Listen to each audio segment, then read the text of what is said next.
Olá, Jimberg Omni falando. Apresento-lhes hoje Ética, um tema tradicional filosófico. Tratarei a ética em sentido amplo e enfatizo que sentido amplo não é sentido total, ou seja, sempre faltará algo a se falar. Este vídeo está dividido em capítulos, o que nos ajudará em nossos estudos. Etimologia. Etimologia é o estudo das origens e formações das palavras. Prosseguindo. A palavra ética é derivada da língua natural grega e em suas raízes significa bom costume, costume superior ou portador de caráter. Glossário básico. Neste glossário, há apenas algumas palavras relacionadas ao campo de estudo da ética. Continuando. Tema: proposição, assunto que se quer desenvolver ou provar. Normas, são razões ou motivos para agir, para acreditar ou para sentir. Norma é o cumprimento das regras de acordo com seus valores. Além disso, as normas são usadas para manter a ordem, a saber, nas escolas, normas e regras são muito usadas. Valor no âmbito filosófico. Valor é o objeto de estudo da axiologia. Além disso, não há uma definição precisa de valor neste âmbito, mas pode-se dizer que é uma relação entre as necessidades do indivíduo, a saber, respirar, comer, viver, posse, reproduzir, prazer, domínio, relacionar, comparar, e a capacidade das coisas e de seus derivados, objetos ou serviços, satisfazerem o pensamento racional do indivíduo. Repetindo, valor é o objeto de estudo da axiologia. Além disso, não há uma definição precisa de valor neste âmbito, mas pode-se dizer que é uma relação entre as necessidades do indivíduo e a capacidade das coisas e de seus derivados, objetos ou serviços, satisfazerem o pensamento racional do indivíduo. Já que eu falei sobre valor, falarei também dos valores morais. Valores morais são os princípios e normas que determinam o comportamento de uma pessoa e a sua interação com a sociedade. Esses comportamentos são classificados como certos, entre aspas, ou errados, entre aspas, por determinada pessoa ou sociedade. Os valores morais são importantes porque geram uma vida em sociedade mais harmoniosa e justa. Conduta, modo de agir, de se portar, de viver. Em outras palavras, procedimento. Definição de ética. Diferença entre ética e moral. Qualquer dúvida que você tenha sobre tema, normas ou conduta, basta clicar no capítulo anterior intitulado Glossário Básico. Prosseguindo. A ética é um dos temas tradicionais da filosofia. Além disso, ocupa-se do estudo das normas morais nas sociedades humanas. Ainda mais, pode ser definida como a filosofia que estuda a conduta humana. No geral, vivemos em sociedade. Por vivermos em sociedade, é de suma importância que saibamos ser educados e respeitosos, por exemplo. Para vivermos em harmonia e paz, é necessário ter uma boa conduta perante os outros. E a ética está mais preocupada com a boa conduta. Todavia, por não reconhecer domínios fechados à investigação, ela também lida com a má conduta. Moral. Fundamenta-se na obediência a costumes e hábitos recebidos. Ademais, é a qualidade da conduta humana quando julga-se do ponto de vista do bem e do mal. Exemplificando, aplicabilidade da palavra moral numa frase do cotidiano. Sua vizinha chega a você e diz: qual moral você tem para falar do filho dos outros, se o seu filho é um mal educado? Além disso, lição oriunda da conduta ética humana, ainda mais norma universal de conduta. De moral decorre a moralidade. Em outras palavras, leis da honestidade e do pudor. Um outro exemplo da aplicabilidade da palavra moral é nas historinhas infantis, que ao término das histórias tem uma célebre moral da história. Objetos de estudo da ética. O estudo da ética dentro da filosofia pode se dividir em sub-ramos. Após o advento da filosofia analítica no século XX, em contraste com a filosofia continental ou com a tradição filosófica. Estas subdivisões são ramos tradicionais da ética. Vamos começar com a metaética. Metaética é o ramo da ética que estuda a natureza das propriedades, afirmações, julgamentos e atitudes éticas. Exemplificando, a metaética pergunta: o que é o bem? E como posso diferenciar o certo do errado? Tentando entender a natureza das propriedades e julgamentos éticos.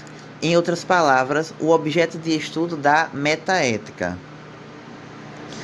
Ética normativa. É o estudo do comportamento ético e é o ramo da ética filosófica que investiga as questões que surgem sobre como se deve agir no sentido moral. Exemplificando, a ética normativa, por exemplo, pergunta: o que devo fazer? Como as pessoas devem agir? A ética normativa também é chamada de ética prescritiva. A ética aplicada é o ramo da ética preocupada com a análise de questões morais particulares na vida privada e pública. Além disso, sobre como a moral é aplicada em situações específicas. Exemplificando, nos anos de 1950, os meios de comunicação vigentes e o público em geral já discutiam a ética da inseminação artificial e de transplantes de órgãos que começavam a ser postos em prática. Outro exemplo de ética aplicada: como podemos tomar conhecimento moral e colocá-lo em prática? Ética descritiva, também conhecida como ética comparativa, é o estudo das crenças das pessoas sobre a moralidade. Exemplificando, o que as pessoas acham que é certo. Nos dias atuais, há inúmeras outras éticas. Alguns exemplos: a ética das virtudes, ou ética aretaica. São teorias éticas normativas que enfatizam virtudes da mente, caráter e senso de honestidade. Como o nome diz, este tipo de ética, em sentido estrito, é voltado para a virtude. E o que é a virtude? Boa conduta, em conformidade com o correto, aceitável ou esperado, segundo uma religião, moral, ética. Ética moral. Trata-se de uma reflexão sobre o valor das ações sociais consideradas tanto no âmbito coletivo como no âmbito individual. Exemplificando, se ao caminhar por uma via pública uma pessoa estiver com alguma embalagem que pretenda se desfazer, pela ética, ela deve jogar esta embalagem no lixo. Isso seria o correto tanto pela ética quanto pela moral. Entretanto, ela pode decidir jogar a embalagem na via pública. História da ética. Ética na filosofia pré-socrática. A especulação ética na Grécia não teve início repentino e absoluto. Os preceitos de conduta ingênuos e fragmentários, que em todos os lugares são as mais antigas manifestações da nascente reflexão moral, são um elemento destacado na poesia gnômica dos séculos 7 e 6 a.C. Sua importância é revelada pela tradicional enumeração dos 7 sábios do século 6 a.C., e sua influência sobre o pensamento ético é atestada pelas referências de Platão e Aristóteles. Mas, desde tais pronunciamentos não científicos até a filosofia da moral, foi um longo percurso. Tales. Tales foi um dos 7 sábios do século 6 a.C. Na sabedoria prática de Tales, um dos 7, não conseguimos perceber nenhuma teoria da moralidade. No caso de Pitágoras, que se destaca entre os filósofos pré-socráticos por ser o fundador não apenas de uma escola, mas de uma seita ou ordem comprometida com a regra de vida que obrigava a todos os seus membros há uma conexão mais estreita entre as especulações moral e metafísica.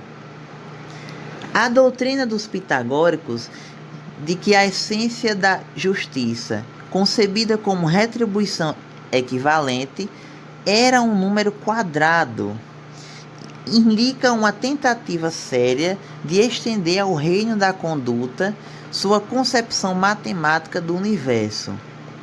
E o mesmo se pode dizer de sua classificação do bem ao lado da unidade, da reta e semelhantes, e do mal ao lado das qualidades opostas.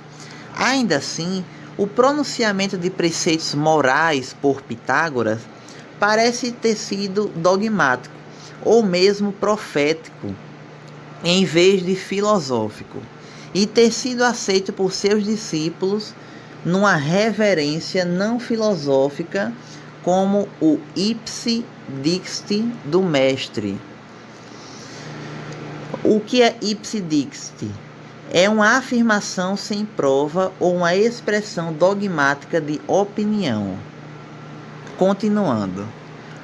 Portanto, qualquer que tenha sido a influência da mistura pitagórica de noções éticas e matemáticas sobre Platão e por meio deste sobre o pensamento posterior, não podemos ver a escola como uma precursora de uma investigação socrática que buscasse uma teoria da conduta completamente racional. Vamos agora para Heráclito. O elemento ético do obscuro filosofar de Heráclito, embora antecipasse o estoicismo em sua concepção de uma lei do universo, com a qual o sábio buscará se conformar, e de uma harmonia divina no reconhecimento da qual encontrará sua satisfação mais verdadeira, é mais profunda, mas ainda menos sistemática. Demócrito. Apenas quando chegamos a Demócrito, um contemporâneo de Sócrates e último dos pensadores originais, que classificamos como pré-socráticos, encontramos algo que se pode chamar de sistema ético. Os fragmentos que permaneceram dos tratados morais de Demócrito são talvez suficientes para nos convencer de que reviravolta da filosofia grega em direção à conduta, que se deveu de fato a Sócrates, teria ocorrido mesmo sem ele. Ainda que de uma forma menos decidida, mas quando comparamos a ética democriteana com o sistema pós-socrático com o qual tem mais afinidade, o epicurismo, descobrimos que ela exibe uma apreensão bem rudimentar das condições formais que o ensinamento moral deve atender antes que possa reivindicar o tratamento dedicado às ciências.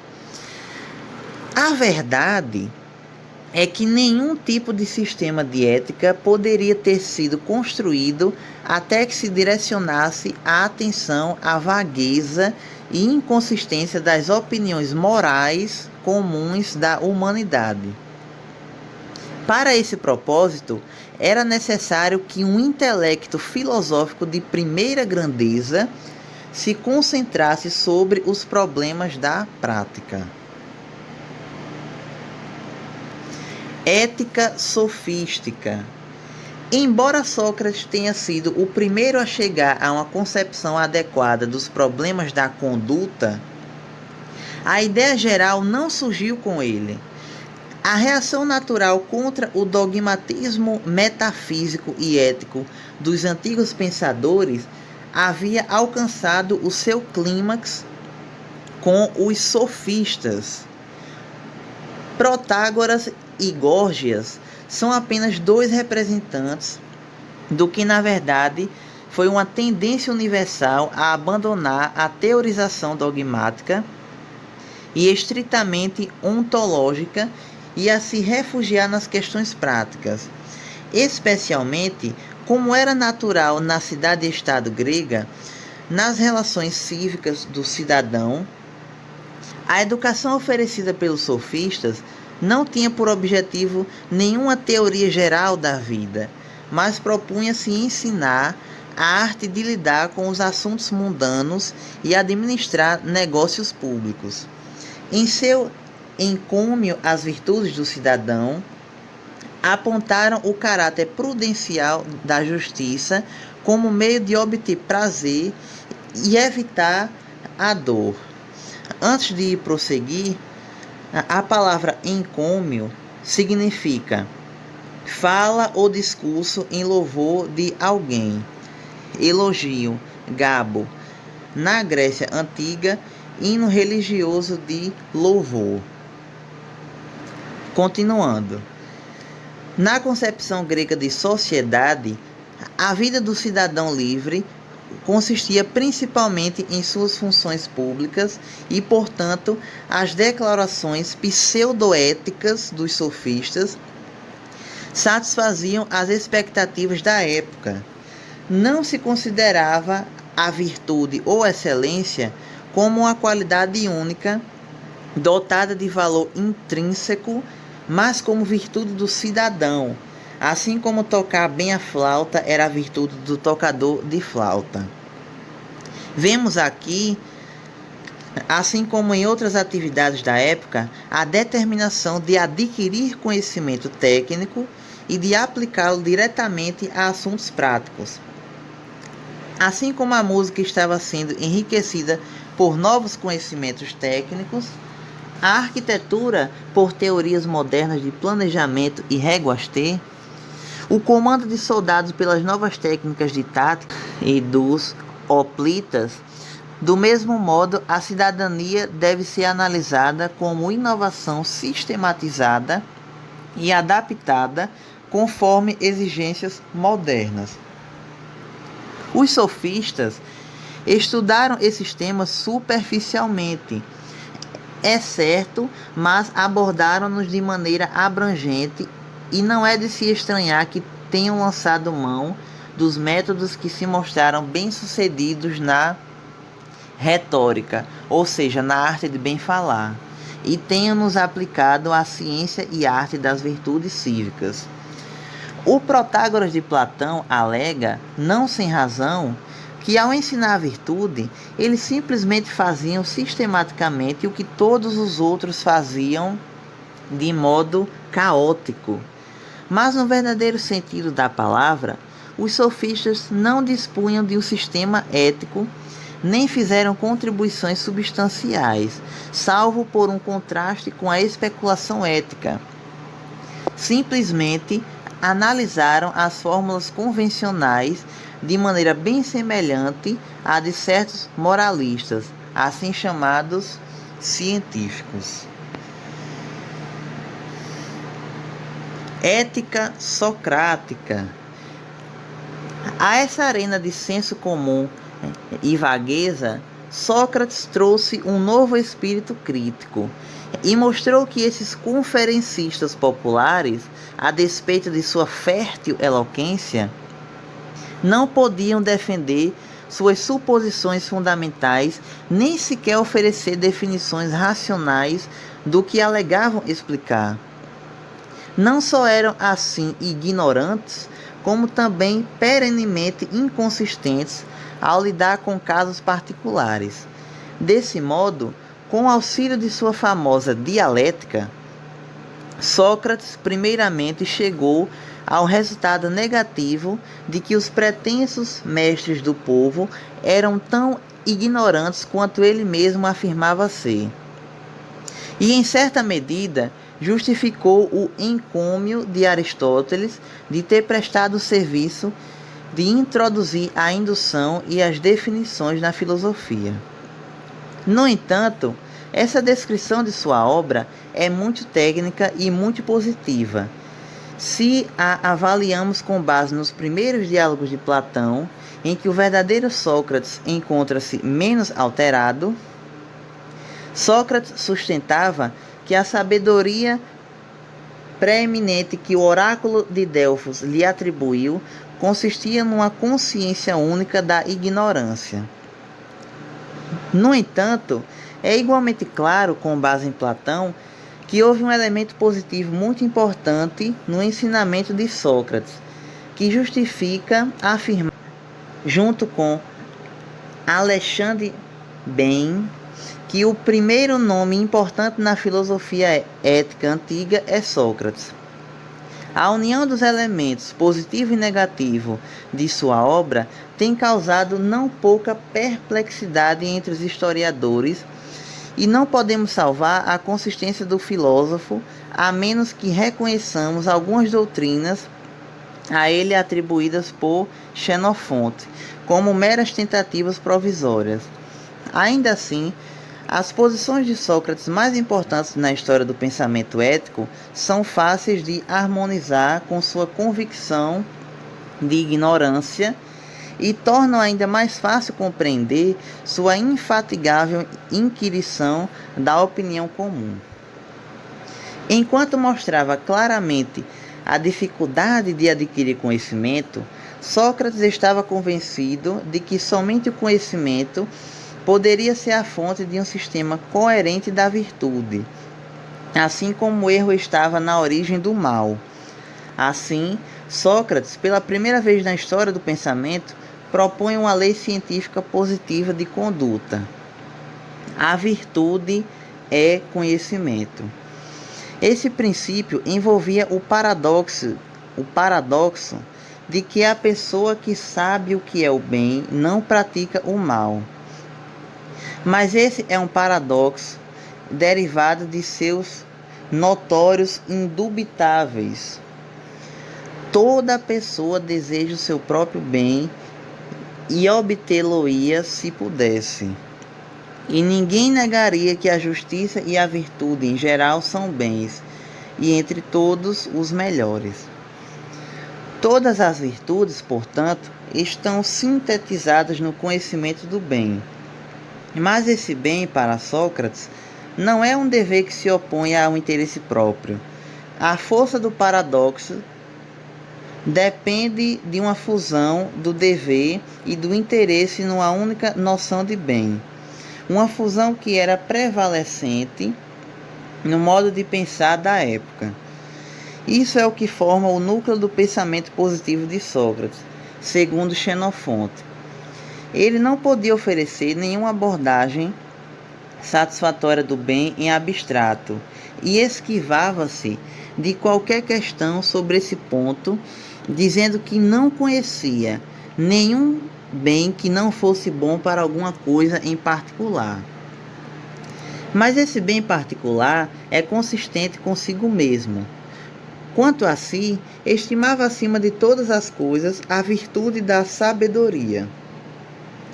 E, no intuito de alcançá-la, enfrentava a pobreza mais severa, sustentando que uma vida assim seria mais rica em satisfação que uma vida de luxo.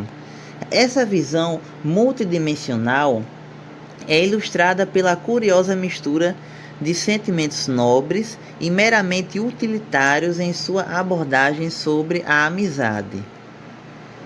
Um amigo que não nos traga benefícios não vale nada. No entanto, o maior benefício que um amigo pode nos trazer é o aperfeiçoamento moral.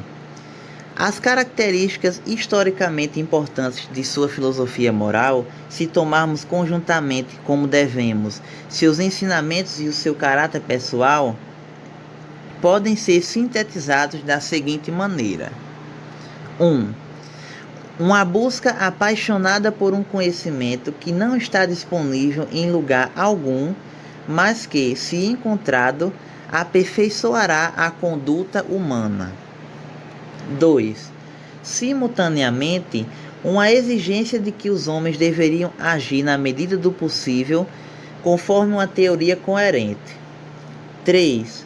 Uma aceitação provisória à concepção recebida sobre o que é bom, com toda a sua complexidade e incoerência, e uma prontidão permanente em sustentar a harmonia de seus diversos elementos e em demonstrar a superioridade da virtude mediante um apelo ao padrão do interesse próprio. 4. Firmeza pessoal em adotar essas convicções práticas. Continuando. É só quando temos em vista todos esses pontos que podemos compreender como das conversações socráticas brotaram as diferentes correntes do pensamento ético grego. 4 escolas diferentes têm sua origem imediata no círculo que se reuniu em torno de Sócrates: a escola megárica, a platônica, a cínica e a cirenaica. A influência do mestre manifesta-se em todas, apesar das grandes diferenças que as separam. Todas concordam em sustentar que a possessão mais importante do homem é a sabedoria ou o conhecimento, e que o conhecimento mais importante a ser adquirido é o conhecimento do bem.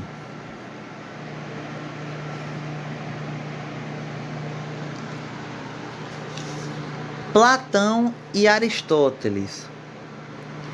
A ética de Platão não pode ser adequadamente tratada como um produto acabado, mas antes como um movimento contínuo, a partir da posição de Sócrates, em direção ao sistema mais completo e articulado de Aristóteles, exceto por sugestões de teor ascético e místico em algumas partes dos ensinamentos de Platão que não encontram correspondência em Aristóteles e que de fato desaparecem da filosofia grega logo após a morte de Platão, para bem mais tarde ressurgirem e serem entusiasticamente desenvolvidas pelo neopitagorismo e pelo neoplatonismo.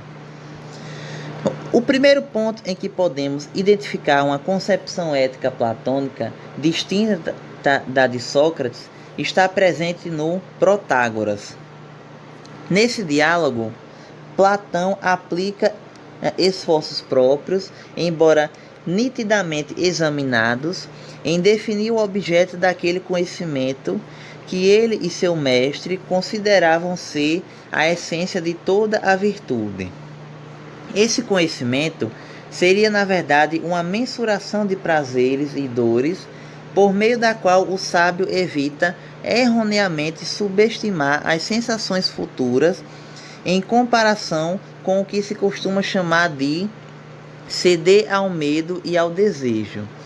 Esse hedonismo tem intrigado os leitores de Platão, mas não há razão para perplexidades, pois, como dissemos ao tratar dos Cirenaicos, o hedonismo é o corolário mais óbvio daquela doutrina socrática, sendo a qual cada uma das diferentes noções de bem, o belo, o prazeroso e o útil deve ser de alguma forma interpretada em termos das outras. No que diz respeito a Platão, no entanto, essa conclusão só podia ser mantida enquanto ele não tivesse executado o movimento intelectual de levar o método socrático para além do campo do comportamento humano e desenvolvê-lo num sistema metafísico. Esse sistema pode ser expresso da seguinte maneira: se soubéssemos, dizia Sócrates, o que é a justiça, seríamos capazes de apresentar uma definição da justiça. O verdadeiro conhecimento deve ser um conhecimento do fato geral, comum a todos os casos individuais, aos quais aplicamos a noção geral. Mas isso também é verdade em relação a outros objetos de pensamento e discurso. A mesma relação entre noções gerais e exemplos particulares se estende por todo o universo físico. Só podemos pensar e falar sobre ele por meio de tais noções. O conhecimento verdadeiro ou científico, portanto, deve ser um conhecimento geral, relacionado primariamente não aos indivíduos, mas aos fatos ou qualidades gerais que os indivíduos exemplificam. De fato, a noção de um indivíduo, quando examinada, mostra-se como um agregado daquelas qualidades gerais. Mas, novamente, o objeto do verdadeiro conhecimento deve ser o que realmente existe. Assim, a realidade do universo deve se apoiar em fatos ou relações gerais, e não nos indivíduos que exemplificam tais fatos e relações. Até aqui, os passos são suficientemente claros, mas ainda não vemos como esse realismo lógico, como foi posteriormente chamada essa posição, resulta no caráter essencialmente ético do platonismo. A posição filosófica ética de Platão é muito extensa, e o que apresentei aqui foi uma pequena parte de sua filosofia. Antes de irmos para Aristóteles, quero falar sobre uma palavra que é utilizada na filosofia, por exemplo, o insight, que é uma clareza súbita na mente, no intelecto de um indivíduo. Continuando com Aristóteles. Aristóteles, em sua obra Ética a Nicômaco, afirma que a felicidade, eudemonia, não consiste nem nos prazeres, nem nas riquezas, nem nas honras, mas numa vida virtuosa. A virtude, areté, por sua vez, se encontra num justo meio entre os extremos, que será encontrada por aquele dotado de prudência e educado pelo hábito no seu exercício. Ética na Idade Média. Enquanto na antiguidade todos os filósofos entendiam a ética como o estudo dos meios de se alcançar a felicidade, eudaimonia, e investigar o que significa felicidade, na Idade Média, a filosofia foi dominada pelo cristianismo e pelo islamismo, e a ética se centralizou na moral como interpretação dos mandamentos e preceitos religiosos. Ética no Renascimento e no Iluminismo. No Renascimento e no Iluminismo, os filósofos redescobriram os temas éticos da antiguidade, e a ética foi entendida novamente como o estudo dos meios de se alcançar o bem-estar, a felicidade e o bom modo de conviver, tendo por base sua fundamentação pelo pensamento humano e não por preceitos recebidos das tradições religiosas. Tratei resumidamente da história da ética e vamos agora para a próxima parte. Aplicabilidade nas mais diversas áreas. Sentenças éticas. A ética tem sido aplicada na economia, política e ciência política, conduzindo a muitos distintos e não relacionados campos de ética aplicada, incluindo ética nos negócios e marxismo.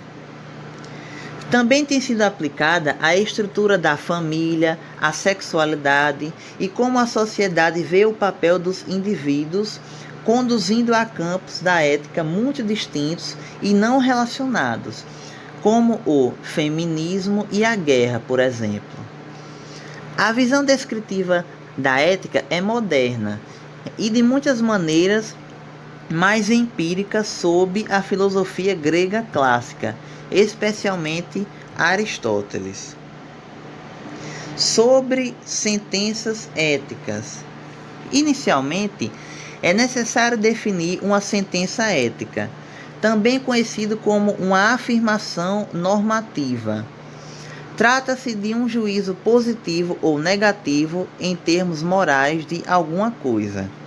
Sentenças éticas são frases que usam palavras como bom, mal, certo, errado, moral, imoral, etc. Aqui vão alguns exemplos. Salomão é uma boa pessoa. As pessoas não devem roubar. A honestidade é uma virtude.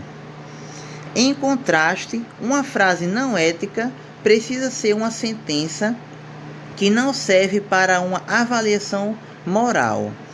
Alguns exemplos de frases não éticas. Salomão é uma pessoa alta. As pessoas se deslocam nas ruas. João é o chefe. Ética nas ciências. Ética na robótica. A principal lei ética na robótica é: um robô jamais deve ser projetado para machucar pessoas ou lhes fazer mal. Na biologia, um assunto que é bastante polêmico é a clonagem. Uma parte dos ativistas considera que, pela ética e bom senso, a clonagem só deve ser usada com seu devido controle em animais e plantas, somente para estudos biológicos, nunca para clonar seres humanos. Na programação, nunca criar programas, ou seja, software, para prejudicar as pessoas, como para roubar ou espionar. Eu falei agora sobre exemplos genéricos da ética nas ciências, mas saibam que geralmente não se pode generalizar. Muito bem. Por ora, fico por aqui com a ética, um tema tradicional filosófico. Muito obrigado por assistir o vídeo até aqui. Verifique sua inscrição, deixe seu comentário, deixe seu like e ative o sininho. Muito obrigado e até o próximo vídeo.